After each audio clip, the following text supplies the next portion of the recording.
পর্যায়ে আপনি বলবেন যে আসসালামু আলাইকুম, তারপরে ইন্ট্রোডাকশন গ্রিটিংস হয়ে গেল, বা আপনি জিজ্ঞাসা করতে পারেন বা শুভ সকাল, আপনি কেমন আছেন জিজ্ঞাসাও করতে পারেন চাইলে। তারপর পরিচয় দিবেন যে আমি ডক্টর, আমি ডক্টর দেলোয়ার। আপনার হাঁটুটা একটু পরীক্ষা করে দেখব। এই পরীক্ষার সময় আপনার তখন জিজ্ঞাসা করা যেতে পারে আপনার হাঁটুতে কি কোনো ব্যথা আছে। একটা প্রাথমিক ইন্ট্রোডাকশন। ব্যথা হলে আপনি একটু এক্সামিনেশন করার ক্ষেত্রে করবো না যে সেটা না, জেন্টাল হয়ে গেলেন, এই ব্যথা আছে, তাই আমি আপনার হাঁটুটা একটু পরীক্ষা করে দেখবো। আপনার হাঁটুতে মানে খুব বেশি ব্যথা দিব না, কষ্ট দিব না, খুব সমস্যা হলে আপনি বলবেন, আমরা খুব আস্তে করে দেখবো যাতে আপনি ব্যথা না পান, ওইভাবে আমি পরীক্ষা করার চেষ্টা করবি। তো তারপর হচ্ছে রুগীকে যেহেতু শুয়ে আছে, ফার্স্ট অফ অল যে কোনো মানে লোয়ার লিম্বের জয়েন্ট এক্সামিনেশন করতে গেলে আমাদের যেটা করতে হবে, পেশেন্টকে দাঁড়ায় দেখতে হবে এবং হচ্ছে গেট দেখতে হবে, এটা দেখা ম্যান্ডাটরি। এখন অনেক সময় স্যাররা অনুমতি নাও দিতে পারে, এই জন্য স্যারের কাছে রিকোয়েস্ট করা যেতে পারে যে হচ্ছে I want to see the patient in standing position and I want to see the gait of the patient.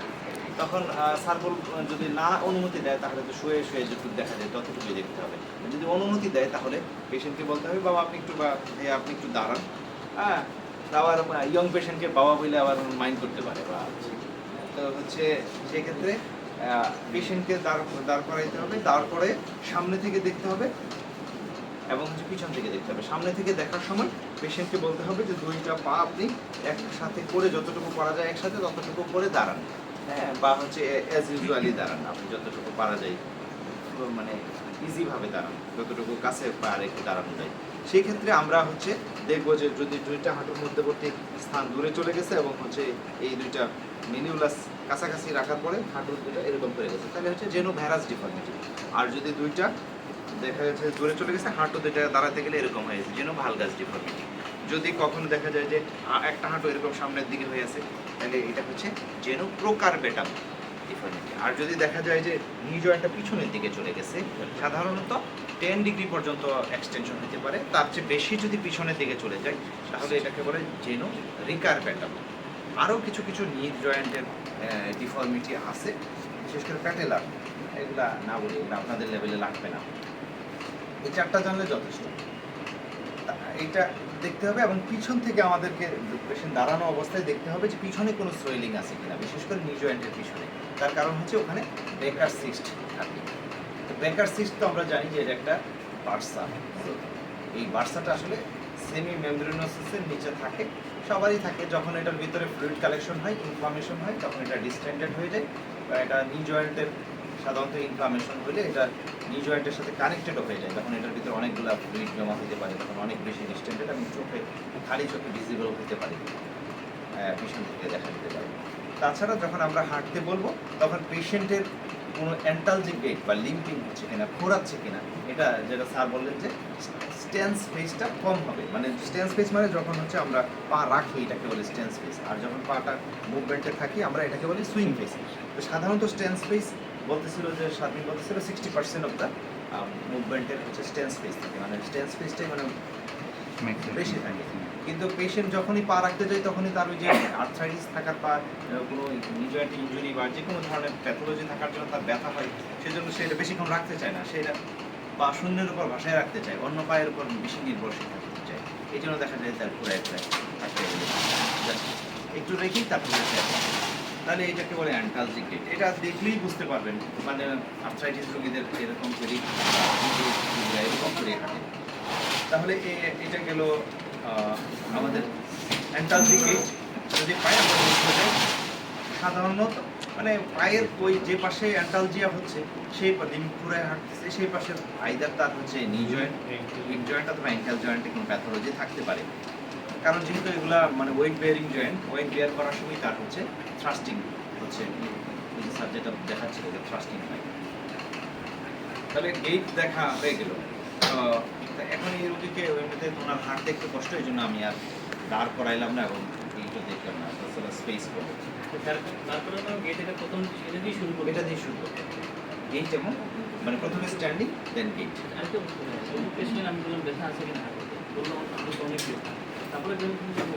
হ্যাঁ, তা আপনাকে তো এক্সামিনেশন করার জন্যই পরীক্ষা নেওয়া হচ্ছে। তো এক্সামিনেশন তো না করে আপনি উত্তর পাবেন না। যদি বেশি ব্যথা পায় তখন স্যারই বলবে যে এই প্রসিডিউর স্টেপটা এসকেপ করে যাবো, যেটা করতে গেলে বেশি ব্যথা পাচ্ছে, স্যারই বলবে থাকে বা হচ্ছে একান্তই যদি কিছুই করার না যাচ্ছে না, সেই ক্ষেত্রে হয়তো বা বলবে যে পরে থিওরিটিক্যাল প্রশ্নে চলে যেতে পারে।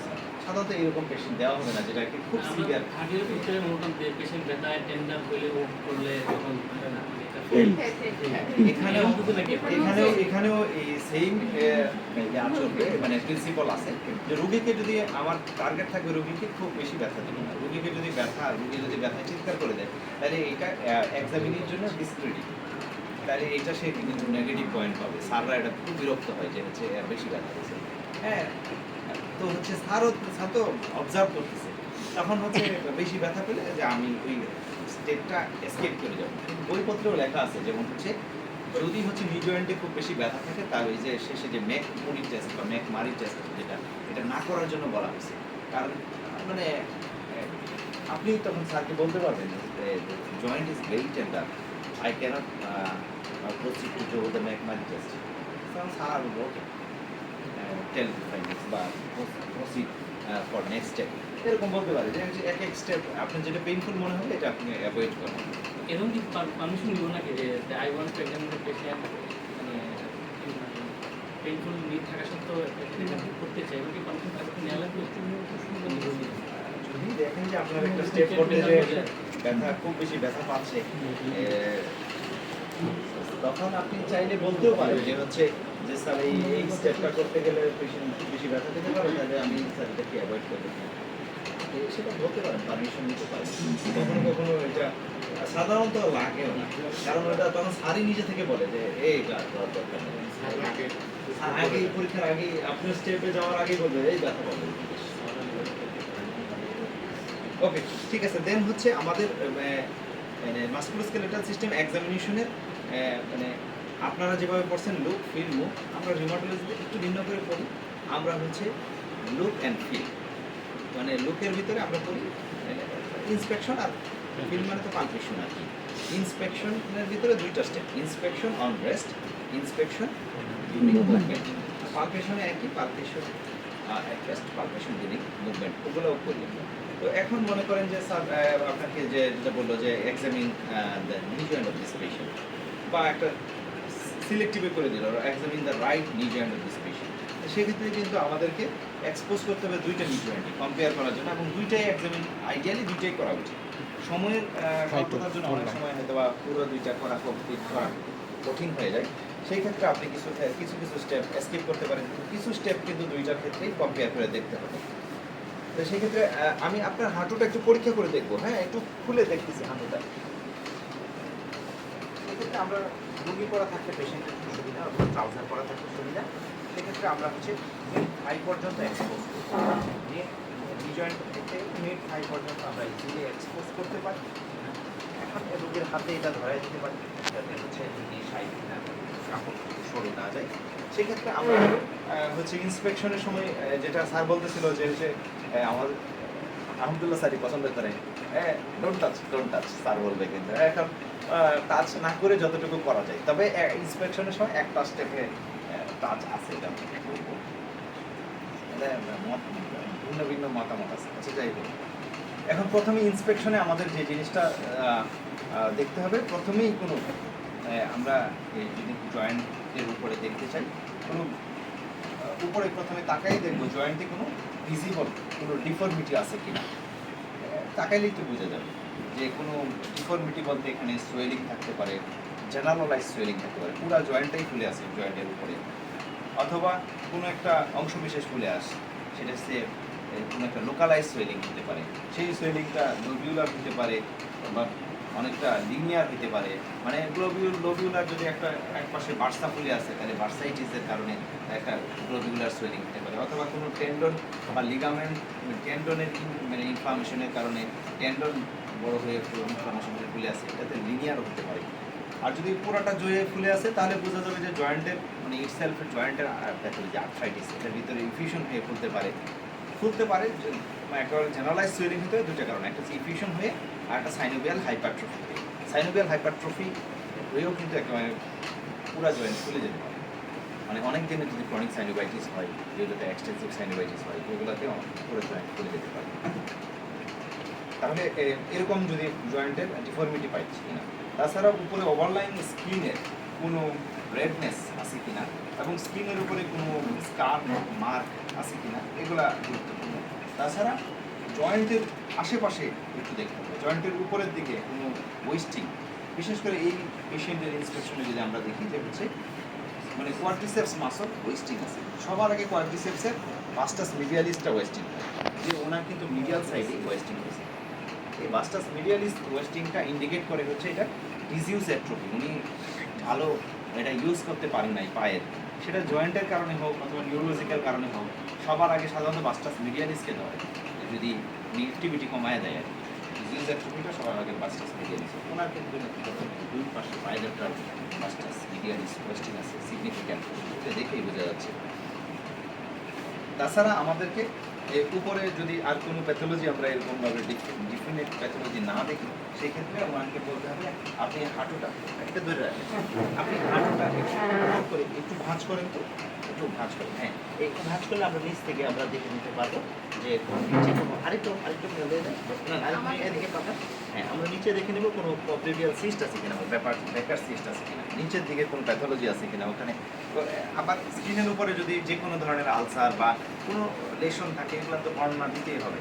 আর যদি আমরা এটা দেখার সময় একটা অ্যাজ এ হোল সব কিছু এক্সামিনেশন করার সময় একটা অ্যাজ এ হোল লোকের কিন্তু একটা ইমপ্রেশন নিব আমরা, আঙুল তার কারো নোট টোক এগুলো দেখে দিতে পারবো, কোনো সুরিয়াটিক প্যাস্টেস বা নেইলের কোনো নেইল ফিটিং এগুলো আছে কিনা, অনাইকুলাইসিস সাবাকাল হাইপারকার্ডস, এগুলো এমনিতে নি জয়েন্ট এক্সামিনেশনের সময় একটা ইমপ্রেশন, ওভারঅল ইমপ্রেশন কিন্তু এমনি এক্সামিনেশনের পার্ট। এটা আমরা কিন্তু পরে কাজে লাগবে আমাদের ডিডি সাজানোর জন্য, এটা দেখে নিতে পারি। ঠিক আছে, ওই জয়েন্টটা ওই হাঁটুটা একটু ভাঁজ করে নাও, হ্যাঁ ঠিক আছে, সোজা করে সোজা, আমরা এদিকেও দেখলাম এই পাশ থেকে ওই পাশ থেকেও দেখি, যাতে কোনো কিছু মিস না হয়ে যায়। ঠিক আছে, সোজা করেন আপনি। তাহলে এবার আপনি এক কাজ করবেন, হাঁটুটা ভাঁজ করবেন আর সোজা করবেন, ভাঁজ করবেন সোজা করবেন। এই ক্ষেত্রে কোনো স্যার পছন্দ করে এবং রিসেন্ট কিছু বইতেও আসছে, মানে ক্রিপিটাস কিন্তু অ্যাক্টিভ মুভমেন্টের সময় দেখার কথা, যদিও আমরা আগে প্যাসিভ মুভমেন্টের সময় আমরা দেখতাম। এখন আপনি হাঁটু ভাঁজ করেন সোজা করেন, তাহলে সেক্ষেত্রে ক্রিপিটাস দেখতে গেলে আমরা জাস্ট এখানে হাত রাখতে পারি, হ্যাঁ ভাঁজ করেন সোজা করেন, ভাঁজ করেন সোজা করেন, একটা উপর দেখতে পারি, আমরা দুইটাও দেখতে পারি, হ্যাঁ ভাঁজ করেন সোজা করেন, ভাঁজ করেন। আবার কোনো স্যার পছন্দও করতে পারে, এটা আমাদের ছাত্রের সাথে এই করতে পারে, বই পত্রের দুইটা বই দুই রকম অনেক রকম করতে পারে। তাহলে আমাদের inspection on rest, inspection during movement of এগুলো, মুভমেন্টের সময় কতটুকু মুভ করতে পারে। সাধারণত ফ্লেকশন 135 ডিগ্রি পর্যন্ত নি জয়েন্টের ফ্লেকশন হয়, আর এক্সটেনশন সাধারণত 0 ডিগ্রি থাকে, তবে আপ টু 10 ডিগ্রি পর্যন্ত নর্মাল। যদি এর চেয়ে বেশি হয় তাহলে হাইপার মোবিলিটি সিনড্রোমের একটা ব্রাইটনস ক্রাইটেরিয়ার একটা ফিল আপ হবে।